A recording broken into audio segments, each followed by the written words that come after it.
is Veterans Day. Jerome Aegean and West Mall is off today. I'm Glenn Drake. Here's what's happening. Of course, with all the rain within the past 36 hours, Governor John DeYoung was in St. Croix today to check the infrastructure. We take you there now. I had a chance this morning and late morning, early afternoon to tour the western end of St. Croix to a large extent with the Lieutenant Governor, based on the level of damages and destruction that took place with the rains that we received in the last 24 hours, in particular. And I did it in conjunction with Gary Malloy, the superintendent for the school system, and also with Commissioner Smalls and with the TAG and Mr. Centrum, just to get a sense of what has taken place here on the island of St. Croix, particularly on the western end. And given the level of rainfall and also the runoff, it is very clear that a tremendous amount of infrastructure work is going to be required. Work that to some extent may not give us the ability to get federal reimbursement, but clearly areas having to do with the road down by the Paulie Joseph Stadium, the beach erosion that is taking place, the schools to a large extent clearly have a tremendous amount of impact from water, but it appears as if some of the schools will be able to reopen in a normal period of time, assuming we don't get any more rain tonight or in the next couple of days. But overall, based on the assessments that are being done territorially, both here in St. Croix, St. Thomas, St. John, it is clear that our crews are out. We know which roads have to be addressed in the shortest period of time. We're clearing that. With respect to St. Croix in particular, we have 2 cruise ships that are coming in this Saturday, and we're making sure the roads are cleared. We're making sure that their level of activity, the tours that they go on, being able to have activities both in Frederickstead and in Christiansted, that we can still continue to show that St. Croix is open, that the Virgin Islands is open for business, even with the level of devastation that took place. Unfortunately, we had 1 loss of life, and on behalf of myself, my family, the entire community, the Lieutenant Governor, we really want to say our condolences to the family of Mrs. Hamilton. She was a tremendous individual, very much involved with the VI Farmers Cooperative.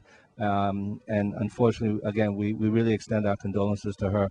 And I encourage everyone that, if not necessary, that you stay at home, stay dry, try to stay off the roads for this period of time, given the level of water that the amount of obstacles down the road, the clearing that has to be done, work being done by both Public Works, reassurances being done by the Virgin Islands Water and Power Authority to make sure that the poles are stable. And so I really encourage you to stay off. Listen to the news with respect to school openings, government operations, but based on what we can tell right now, it appears, unless we get another torrential rains this evening, that for a large extent schools may be open. We'll announce which ones. Government operations will be the norm. And I really want to say again to everyone that we've been through this before. We've had to deal with these circumstances, particularly during this period of time. Everyone has shown tremendous cooperation, both in terms of the private sector, our contractors, individuals staying off the road. And I really want to thank you for that, because this is very dangerous being out on the road. And we need to give the officials from Public Works and the various agencies the chance to do their job, and being off the roads helps them tremendously. And I just want to say thank you. Based on the assessments that we've been able to conduct territory-wide, the territory obviously experienced considerable amount of rainfall. Our crews are out clearing the debris off of roads. Here on the island of St. Croix, we had considerable debris up in the Mahogany Road area. Our crews are going to continue to work there through the night as well as into tomorrow. We're going to continue to assess all road conditions so we could determine the overall effects of the torrential downpour. We're going to be working directly with the Virgin Islands Territorial Emergency Management Agency and FEMA to determine the overall damages and whether the declaration it will be in order for the territory. Just based on the initial assessments that we've been able to look at thus far, I do believe that we're approaching that threshold, and of course our crews will continue to monitor. I just want to encourage the community to adhere to the warnings that are issued by the National Weather Service, along with Mark Walters of ITEMA, myself. We don't need any unnecessary situations.